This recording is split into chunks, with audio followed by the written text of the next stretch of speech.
Amén. Mis hermanos pueden tomar asiento, hermano. Hemos hecho lectura, hermanos. Le llaman cubrelibros, hermano. No sé si alguna vez ha visto, creo que si mal no recuerdo, le llaman cubrelibros, hermano. Unos hierritos que son algo así en esta figura, hermanos, y que son dos y detienen los libros, hermanos, que ponen en una... No estoy bien seguro, hermanos, si sea nombre coloquial o realmente se llamen así, hermanos, pero hemos leído, hermanos, los cubrelibros o portalibros de la Biblia, hermanos. Génesis capítulo 1, hermanos. La realidad, hermanos, es que es 1, 2 y 3. Y los últimos 3, hermanos, capítulos finales del Apocalipsis, hermanos, son las partes de la Escritura, hermanos, que encierran o que cubren todo el desarrollo doctrinal de la Escritura, hermanos. Cuando hablamos, hermanos, en el estudio de nuestra confesión de la creación, usted recordará, hay muchos que afirman, hermanos, que un entendimiento equivocado de los 3 primeros capítulos del Génesis y de los últimos 3 capítulos del Apocalipsis te puede llevar muy seguramente a un no entendimiento correcto del Evangelio. Para nosotros entender realmente, hermanos, el Evangelio, tenemos que entender, hermanos, los 3 capítulos primeros del Génesis y los últimos. Y muchos pasajes más, ¿no? Pero esos son como los que cubren, hermanos, nuestro entendimiento doctrinal. Hay hermanos que han llegado hasta un punto más allá todavía, hermanos, afirmando, diciendo que quien no entiende estos capítulos no le ha resplandecido el Evangelio. Y de ahí parten, hermanos, muchas enseñanzas, hermanos, ¿sí? Pero todas tienen que ir, hermanos, delimitadas delimitadas por estos 3 capítulos. En las lecciones de los días martes, hermanos, hemos estado viendo cada uno de los mandamientos, hermanos, de la ley moral de Dios. Y vemos, hermanos, cómo de alguna manera estos mandamientos se instituyen en los 3 primeros capítulos del Génesis. Y que van a ser, hermanos, retomados al final, hermanos, en los 3 capítulos últimos del Apocalipsis, sobre todo en lo que viene en la parte del juicio, ¿no? Y vemos cómo hay muchas instituciones, hermanos, de los mandamientos de la ley moral en esos 3 primeros capítulos. La doctrina de Dios, hermanos.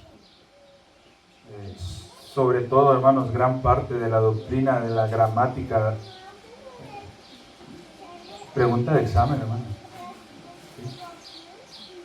Hay una doctrina que decíamos que era la gramática de nuestra teología o de nuestra doctrina. ¿Alguien se acuerda, no? Pregunta de examen, no se vale que Jenny responda.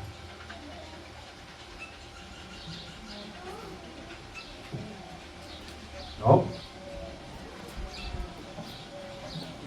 Va a sacar Jenny los apuntes, ¿verdad? La simplicidad divina, hermanos. Recordemos, hermanos, la gramática. ¿Sí? ¿Qué es la gramática, hermanos? La gramática es aquella serie de leyes que nos dicen cómo nosotros tenemos que comunicarnos. Y dentro del teísmo clásico, recuerden que decíamos que la simplicidad divina, hermanos, debe de regir nuestro entendimiento de la naturaleza del ser de Dios, hermanos. Y a veces cuando nos agarran preguntas, hermanos, yo entiendo que a veces nos agarran fuera de base, hermanos, pero una vez que decimos, es que Dios no es compuesto, ya empezamos a recordar, ¿no, hermanos? Pero el entender, hermanos, que Dios es un ser no compuesto, hermanos, mucho de ese entendimiento, hermanos, parte de filosofía, hermanos, ¿sí? Sobre todo, hermanos, el desarrollo más amplio que da Tomás de Aquino, hermanos, en este entendimiento o interpretación de la doctrina, parte de filosofía, hermanos, ¿sí? Recordemos que hemos estado enseñando, hermanos, que no es que la filosofía sea mala, hermanos, ¿sí? La filosofía, hermanos, por definición es amor al conocimiento, es lo que te lleva a conocer más, hermanos. Sin filosofía no podríamos conocer más. El problema es cuando la filosofía se hace bajo principios que van en contra de lo que la Escritura dictamina. Ahí hay problemas, ¿sí? Lamentablemente, hermanos, muchas iglesias evangélicas en la actualidad, y el día de ayer, hermanos, estaba esperando a mi esposa para desayunar en una plaza. Ella estaba haciendo otras cosas y yo estaba sentado ahí ya con la comida, el desayuno. Y estaba pensando, hermanos, porque precisamente, hermanos, en la semana había hablado con un maestro que es apostólico y estábamos hablando sobre la doctrina de la Trinidad, hermanos. De repente nos ponemos a platicar, hermanos, no hay pleitos ni nada, simplemente pues comentar de las posiciones de ellos y de la de nosotros, hermanos. Y hermanos, yo me ponía a reflexionar el sábado, porque uno de los argumentos, hermanos, de los apostólicos, sobre todo, hermanos, es ese rechazo a la filosofía. Y dicen, no, es que nosotros nos guiamos solo por la Escritura. Y ese es un problema, hermano, ¿sí? Porque yo le digo, oye maestro, y si usted se guía solo por la Escritura, ¿sabe por lo menos inglés? No sé. Entonces tampoco creo yo que va a saber hebreo. No, pues menos. Y arameo, pues ni se diga. Griego, no. A duras penas si hablo el español. Ahí es un problema, porque la Escritura, si nosotros queremos argumentar con un poco de solidez, hermanos, el principio de sola Escritura, tendríamos que esforzarnos todos por aprender hebreo, griego y arameo, porque lo que tenemos nosotros, hermanos, son copias de copias de copias de copias de copias de copias. Inclusive, hermanos, nosotros tenemos textos en la Escritura que, ojo, no son antibíblicos, ¿sí? No son antibíblicos. No es que no tengan enseñanza, hermanos. Pero sí hay textos, hermanos, que no necesariamente deberían de estar ahí donde están. Hay un evangelio, hermanos, que tiene cerca de 3 capítulos adicionales, hermanos. Entonces, si nosotros nos vamos en ese sentido, le comentaba para el maestro, tendríamos que ir todavía más allá. Con el español nos quedaríamos cortos. Yo digo, el problema, maestro, no es que rechacemos la filosofía. La filosofía es buena. El problema es que la filosofía la divorciamos de principios bíblicos, y hoy el cristianismo, inclusive todos aquellos que no son apostólicos, tienen sus principios de interpretación arraigados en la filosofía posmoderna, que es, hermanos, de lo peor, hermanos, ¿sí? Cuando usted ha escuchado algún comentario, pero es que es lo que tú crees y es respetable, ¿sí? Pero yo creo esto, y ambos estamos bien. ¿Qué pasaría si yo le dijera que ese es un principio filosófico de la idea de la edad posmoderna? Hay un hombre, hermanos, y eso era lo que pensaba el sábado, un hombre, Friedrich Nietzsche. Hermanos, el cristianismo actual, lamentablemente la mayoría del cristianismo actual, parte de los principios de este hombre. Y ojo, a lo mejor muchos se ubican más a Kant o a Hegel, pero hermanos, es un descontrol en ese sentido con argumentos filosóficos. Entonces el punto no está, hermanos, en rechazar los principios filosóficos. El punto está en encontrar, hermanos, los principios filosóficos que son los preceptos con los que nosotros nos acercamos a la Escritura, pero que sean más consistentes con la Escritura. Y para nosotros identificar qué principios filosóficos son más consistentes con las Escrituras, hermanos, necesitamos un entendimiento adecuado de Génesis 1, 2 y 3 y de Apocalipsis 19, 20 y 21. Porque ahí, hermanos, nosotros podemos encontrar de dónde no nos podemos salir. El día de hoy, hermanos, vamos a entrar a un nuevo tema. Bueno, no un nuevo tema, es parte de la misma serie, hermanos, pero hemos dejado al lado el tema anterior, hermanos, que fue presentar a Dios como Creador eterno. ¿Sí? Y hoy vamos a entrar a un tema, hermanos, sobre la Santísima Trinidad. Todo esto que vimos anteriormente, hermanos, fueron debates muy antiguos que se dieron, hermanos. Algunos faltaron, hermanos, pero todas estas doctrinas que vimos anteriormente fueron doctrinas que se debatieron. ¿Para qué, hermanos? Para dar el fundamento a la doctrina de la Trinidad. Por eso, hermanos, para entender los credos antiguos, hermanos, nosotros tenemos que entender primeramente todo aquello que vimos, y con ese entendimiento, hermanos, ahora sí, pasar a la doctrina de la Trinidad, hermanos, que está expuesta en los credos. Y hoy, hermanos, tenemos, con el entendimiento de la inmutabilidad de Dios desde la perspectiva del teísmo clásico, con el entendimiento, hermanos, de la simplicidad divina, y con el entendimiento, hermanos, de Dios como Creador eterno, tenemos una base, hermanos, para nosotros poder entrar ahora sí al entendimiento de la Trinidad, hermanos. Y ojo, hermanos, quien niega la Trinidad está negando el Evangelio. Quien niega la Trinidad, hermanos, que se llaman todos aquel unitario que tú conozcas, hermano, no puede ser tu hermano, porque está adorando a otros dioses, hermano. Y este entendimiento, hermanos, era algo muy claro antes, hermanos, ¿sí? Pero hoy no, hermanos. Ahora, hermanos, nos enfrentamos nosotros a otro problema, hermanos, porque recuerden lo que le dije en un principio, hermanos, ¿sí? En esta serie que estamos llevando en este momento, no estamos, hermanos, enseñando cómo identificar herejías. Es decir, hermanos, en este momento yo no me voy a poner a explicar, hermanos, esa diferencia entre el unicitario y el trinitario,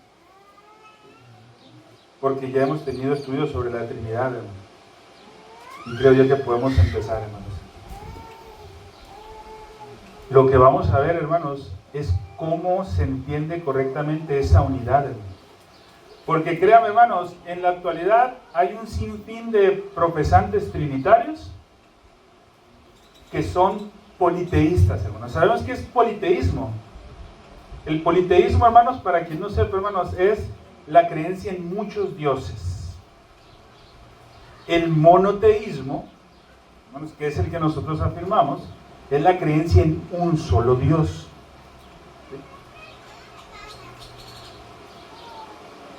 Hay un problema, hermanos, ¿sí? En la actualidad, y ojo, hermanos, aún dentro de círculos reformados, hay muchos que tienen una afirmación doctrinal trinitaria, pero cuando empiezas a analizar su entendimiento de esa unidad en Dios, en realidad son politeístas.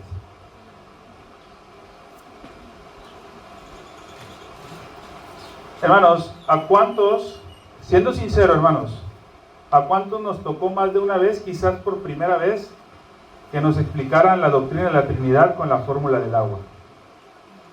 Es politeísmo. Y siendo sincero, hermanos, no quiero decir números, hermanos, pero quizás a lo mejor un 60-70% de las iglesias, hermanos, en Obregón por lo menos, lo creen así. Y eso es politeísmo. Eso es adorar a varios dioses. Sin embargo, hermanos, se piensa, o muchos creen, que la doctrina de la Trinidad se ha mantenido hasta cierto aspecto firme a través del tiempo. ¿Me escuchan, hermano? ¿Sí? ¿Desconecta esa bocina? ¿Sí? 1, 2. Ahí está. Hermanos, hay muchos, les comentaba, politeístas que afirman la doctrina de la Trinidad. Lo voy a dejar así, hermanos, para no estar... Ahorita checamos. Hay muchos politeístas, hermanos, que afirman de la doctrina de la Trinidad. Sin embargo, hermanos, como afirmación doctrinal, hermanos, es decir, soy trinitario, en ese sentido, hermanos, históricamente la Iglesia se ha mantenido. ¿Sí? Es decir, hermanos,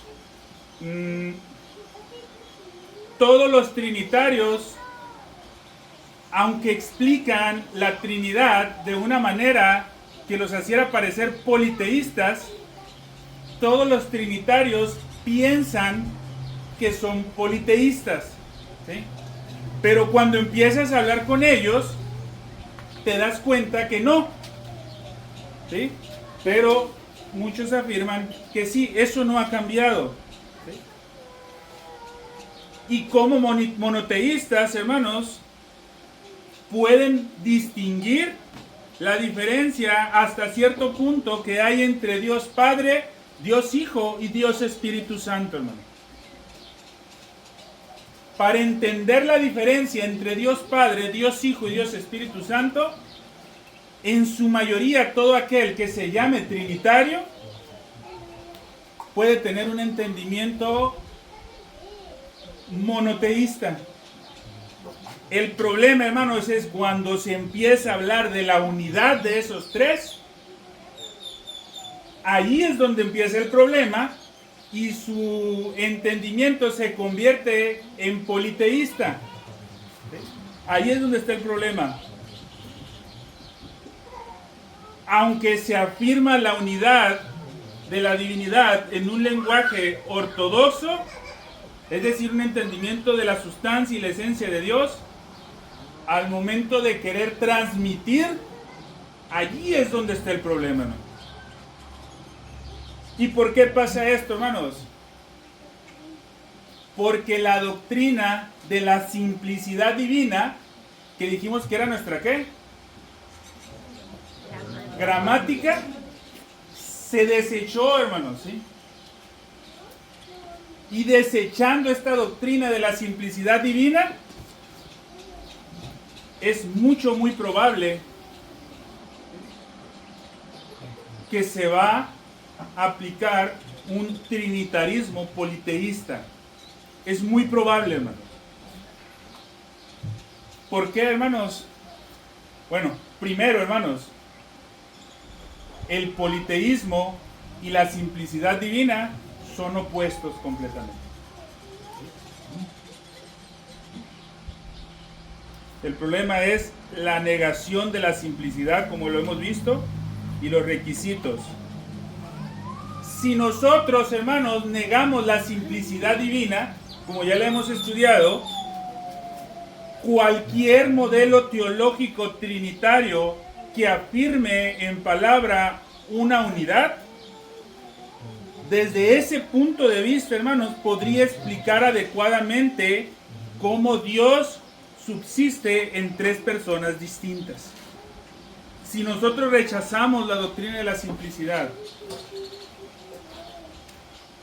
el problema es, hermanos, que sin la doctrina de la simplicidad divina, tanto el Padre como el Hijo y el Espíritu Santo seguramente se van a entender como tres partes de Dios. Y por eso el ejemplo del H2O. Pregunto, hermanos, ¿hay unidad en el H2O? En cierto tipo hay unidad, hermanos, ¿sí? Porque forma el agua. Pero al mismo tiempo son tres elementos o tres compuestos distintos. Tres compuestos distintos que se pueden separar Tres compuestos distintos, mis hermanos, que se pueden separar.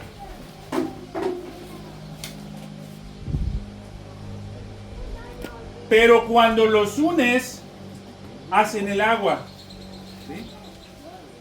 Entonces, hermanos, aún así, hermanos, cuando se usan esos ejemplos, muchos no tienen problema en afirmar que Dios es uno. Aunque te presentan el ejemplo de la Trinidad como el agua, ¿sí?, no tienen problema en afirmar que Dios es uno. Esto es delicado, hermanos. Entonces, nosotros, hermanos, como cristianos trinitarios, no nos enfrentamos simplemente al problema o a la cuestión de que si creemos o no que Dios es uno. No es simplemente, hermanos, el creer o no que Dios es uno. Levante su mano el que crea que Dios es uno. Hermanos, si nos salimos afuera y preguntamos, la mayoría de la gente va a contestar lo mismo. Hermano, tú le preguntas a un apostólico, le preguntas si Dios es uno, y va a contestar lo mismo.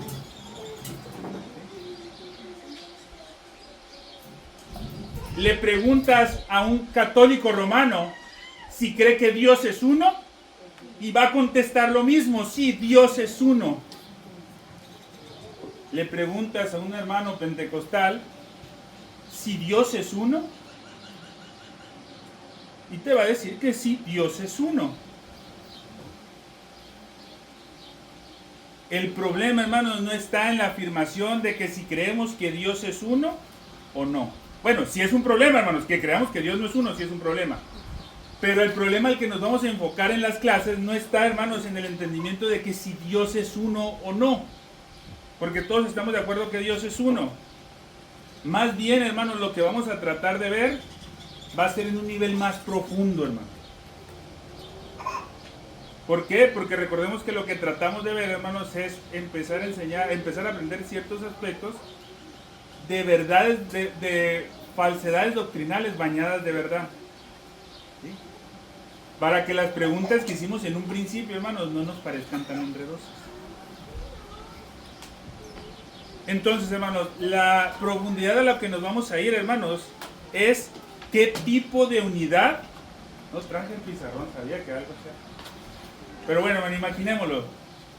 Quien toma apuntes, hermanos, ¿sí?, esto va a ser clave durante todo el desarrollo de estas clases que vamos a estar dando de la Trinidad, hermanos.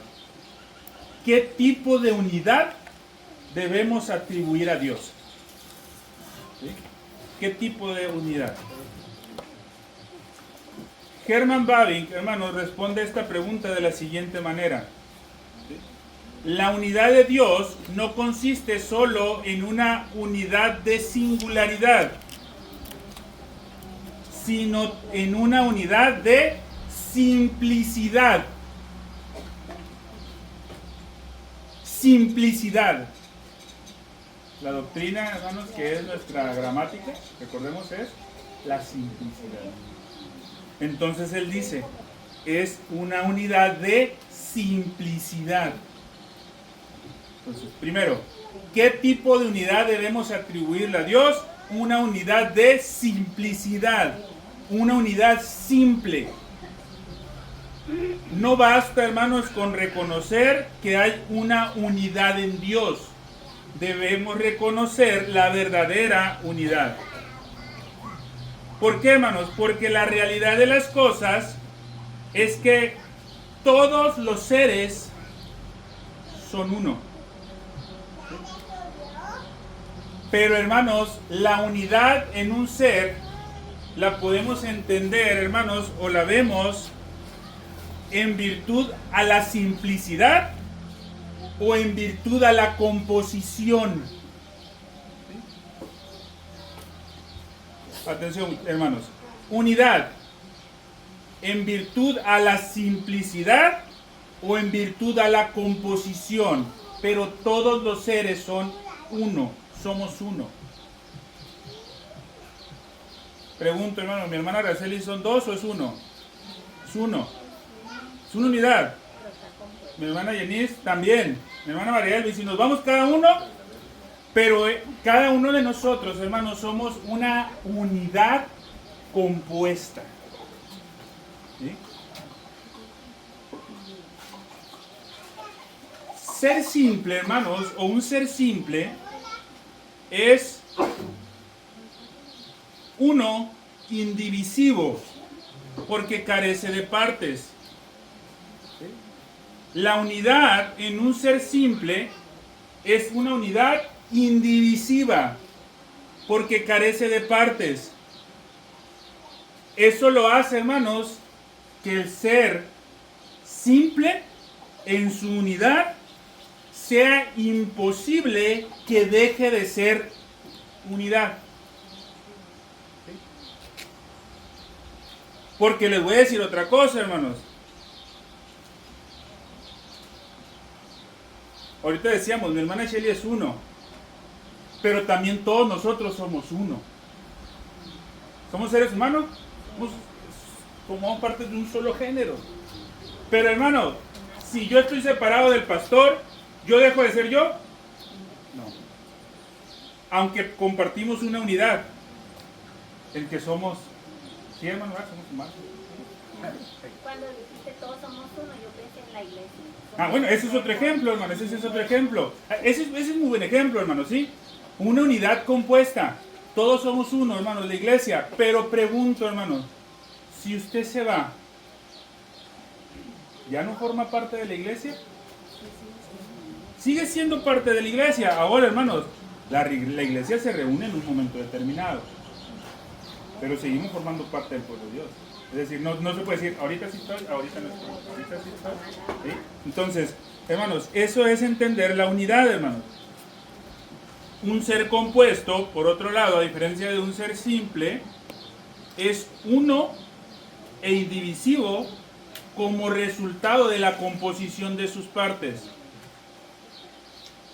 Todo ser compuesto posee rasgos que son realmente distintos de su esencia y se combinan con la esencia para darle una particularidad. Es decir, hermanos, todos somos seres humanos. ¿Sí? El ser humano tiene una característica, hermanos. Respira. ¿Ya? Todos estamos de acuerdo que esa es una característica distintiva del ser humano. ¿Sí? Sí, está bien. Es característico.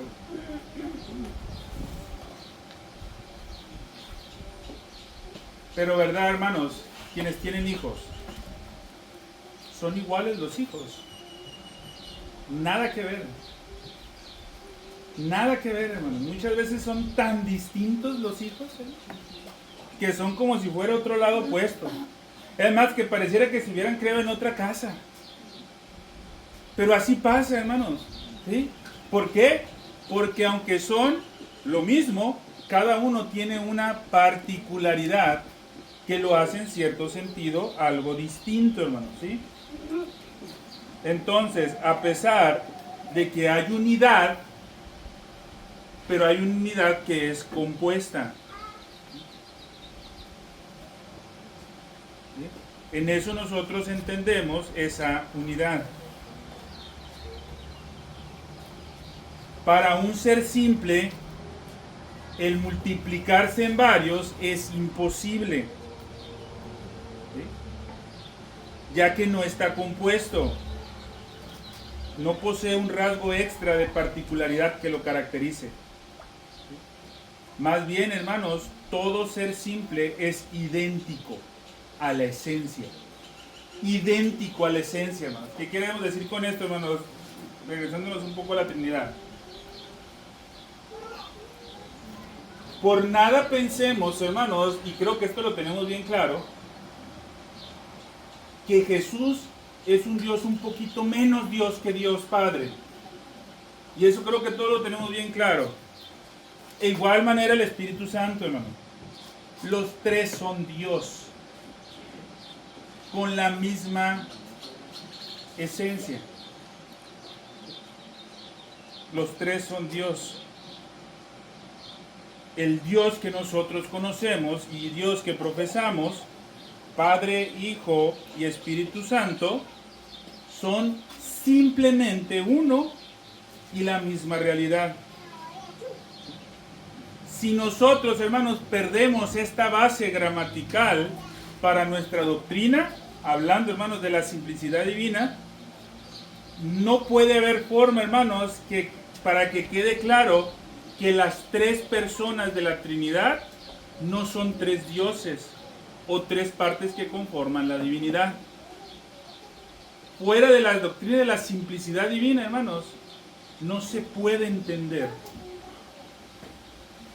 Por eso es que todos estos ejemplos nos llevan, aunque en apariencia sí es una sola cosa, como decíamos ahorita el agua, ¿no? Es uno solo, pero está compuesto por tres. Eso sí se pueden dividir. Esa no es la unidad de Dios, hermano.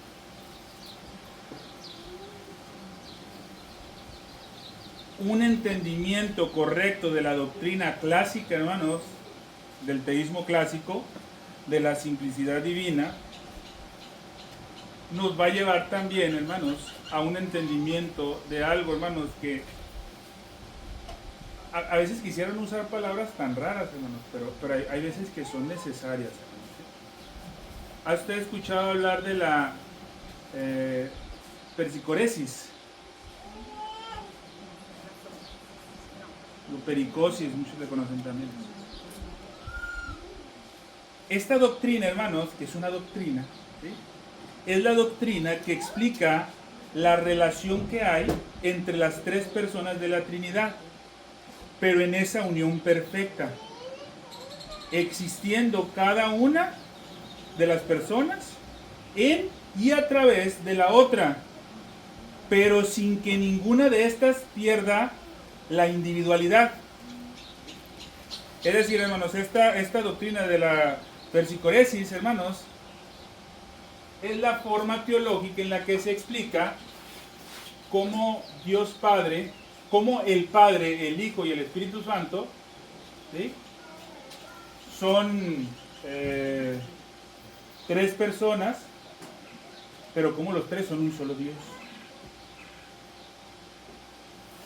Esta doctrina se afirma como resultado de la simplicidad divina. El teísmo clásico considera que la pericoresis, hermanos, es una consecuencia de la unidad simple y sustancial de Dios. El detalle es, hermanos, que todas esas enseñanzas se fueron haciendo a un lado. ¿Por qué, hermanos? Porque sin la simplicidad divina no hay una forma lógica y coherente en la que nosotros podamos explicar cómo las tres personas de la Trinidad se relacionan entre ellas sin perder esa unidad, pero identificándose cada uno. Recuerda, hermanos, que una vez comentábamos, hermanos, que es un error, hermanos, que tenemos que cuidar cuando estamos orando. Padre, gracias por haber muerto por nosotros y haber sufrido en la cruz. No podemos hacerlo, hermano. Pero tenemos que entender también eso, hermanos, que aunque son tres personas distintas, son un solo Dios. Y eso solamente se entiende a través de la simplicidad. La simplicidad, hermanos, divina, que como estudiamos, sus rasgos o sus argumentos se encuentran en la Escritura, pero su explicación parte de un principio filosófico. Es decir, hermanos, es una realidad, hermanos. Si Dios no hubiera puesto en la mente de hombres como por ejemplo Aristóteles, y no les hubiera dado la sabiduría que les dio, hermanos, porque de otra manera no lo hubieran logrado, hermanos. No se hubiera encontrado la forma de argumentar posteriormente esta doctrina. Entonces, hermanos, ninguna doctrina, aparte de la unidad simple de la sustancia idéntica y divina, puede garantizar de forma absoluta la exclusividad de Dios o asegurar la unidad divina, hermanos. Hermanos, este tema de la Trinidad, hermanos, me voy a ir muy lento. Es muy probable, hermanos, que este tema de la Trinidad nos lleve alrededor, hermanos, de 5 lecciones. 4 o 5 lecciones. Y me voy a ir lento, hermanos. Hoy únicamente, hermanos, vamos a poner el panorama que vamos a tocar. Pero los temas que estaremos desarrollando en lecciones posteriores en los próximos domingos va a ser primero la forma histórica del teísmo clásico para mantener la simplicidad y la singularidad de Dios mediante la confesión de la unidad sustancial. Esto es lo primero, hermanos, y es muy probable que nos lleve 2 lecciones. Después de esto, hermanos, vamos a ver algunos aspectos bíblicos y teológicos de la unidad divina. Este es probable que nos lleve una lección, hermanos. Y por último, hermanos, veremos o analizaremos diversas alternativas de la composición de Dios, comparándolas a la unidad simple y a la sustancia. Y vamos a ver algo, hermanos, que es comúnmente conocido como el trinitarismo social. ¿Han escuchado ustedes del trinitarismo social? Cuando se los explique van a ver que sí. Y mucho más de lo que piensan. Pero a veces no le conocemos por nombres. ¿Sí? Entonces, esos serían los temas, hermanos, que vamos a estar desarrollando en lecciones posteriores, hermanos. ¿Sí? Hasta aquí, hermanos, ¿hay alguna duda? ¿Sí? Qué bueno, hermanos, que hay muchas dudas. Si tiene alguna duda seria, hermanos, ahí está el pastor bien puesto para contestar. Mírelo, ya sacó hasta el teléfono. ¿Sí, hermano? Por ejemplo, entonces, ¿cuál sería la que usted recomendaría la forma más simple de a un inconverso presentarle la Trinidad? Ah, ok, es buenísima pregunta, hermano. ¿Sí? La forma más simple de presentarla, hermanos, primero es con palabras, no con dibujos. La más correcta, bueno, la más correcta, porque la más simple, la verdad es que no lo hay. Pero la más correcta es con palabras, hermanos.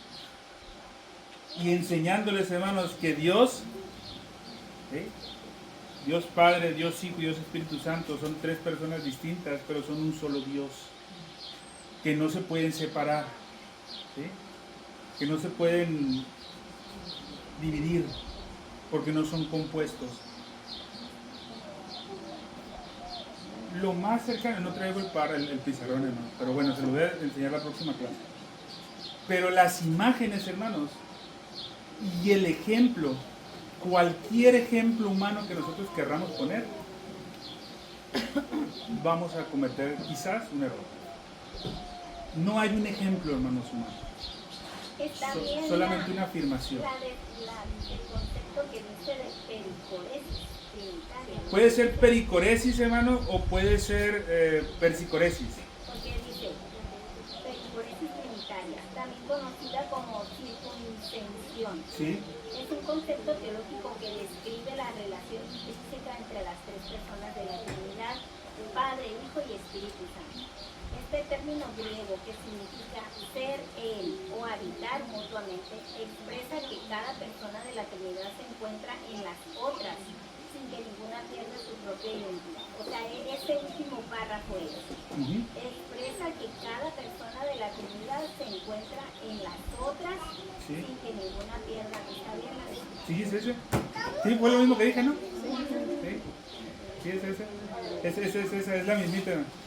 El problema es, hermanos, como dice nuestro hermano Alejandro, encontrar un ejemplo, hermanos, de verdad.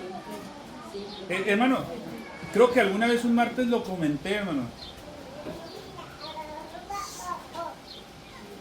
¿Sabe por qué yo no estoy de acuerdo en que enseñemos con dibujitos a los niños? En que pongamos a... Digo, y no lo tomen a mal, hermanos, yo con todo el respeto, ¿no? En que pongamos a nuestros niños a dibujar, sobre todo cosas de Dios, pongámoslos a dibujar un animal, hermanos, pongámoslos a dibujar un paisaje. Pero cuestiones bíblicas, hermanos, yo invitaría a que lo lleváramos con cuidado. Porque no hay dibujos, hermanos, que no nos desvíen de un entendimiento claro de lo que es. Hay un ejemplo bien claro, hermanos, ¿sí? Y quizás algunos de los que crecieron en iglesias no reformadas, ¿cómo nos enseñaron el diluvio, hermano? Con dibujitos en las escuelas dominicales, ¿sí? 3, 4 animalitos bien contentos subiéndose a la barca, hermano. Si no es saludando a todos así, ¿verdad? Yo creo que eso es lo más alejado de la realidad, hermanos, de lo que pudo haber pasado en el diluvio. Para empezar, hermanos, pues los animales no pueden estar contentitos. Pero mucho menos, hermanos, Noé con su familia. Era algo... sí, con una lluvia aquí a veces nos desesperamos, con las goteras en la casa, hermano. Ahora imagínense, hermanos, es en ese sentido. Entonces, ¿cuál sería la forma más correcta de enseñar a alguien la Trinidad? Con las afirmaciones. Y ojo, hermano, reconociendo sobre todo esta parte de la simplicidad, pero reconociendo, hermanos, que para nosotros es un misterio muy profundo, muy profundo. Entonces, hermano, lo que busquemos es no afirmar cosas que no son, ¿sí? Por eso hay muchos teólogos, hermanos, que dicen que es mejor conocer a Dios empezando por aquello que no es Dios. Cuando tengas bien en claro aquello que no es Dios, dice, empieza a profundizar en lo que sí es Dios. Y dice, a eso se le conoce con conocerlo por sus negaciones, las negaciones de Dios. Entonces, hermanos, bueno, las dudas, hermanos, trataremos de responderlas. Hoy va a haber tiempo, hermanos, para platicar. Va a haber bastante tiempo, hermanos. Vamos a orar, hermanos, para finalizar. Y después de esto, hermanos, pues ya nos arreglaremos para ver qué es. Oramos. Padre Santo, Señor, gracias te damos, mi Dios, por este tiempo y por la oportunidad que nos has dado de poder estar delante de tu presencia en esta mañana, mi Dios. De poder estar reunidos como iglesia, el permitirnos poder en este momento y en este tiempo poder también compartir la obediencia de nuestros hermanos en el bautismo y de la que para tu honra y tu gloria nosotros seremos partícipes junto con ellos. Gracias, Padre, te damos por todo esto. Lo ponemos en tus bonitas manos en Cristo Jesús. Amén. Amén.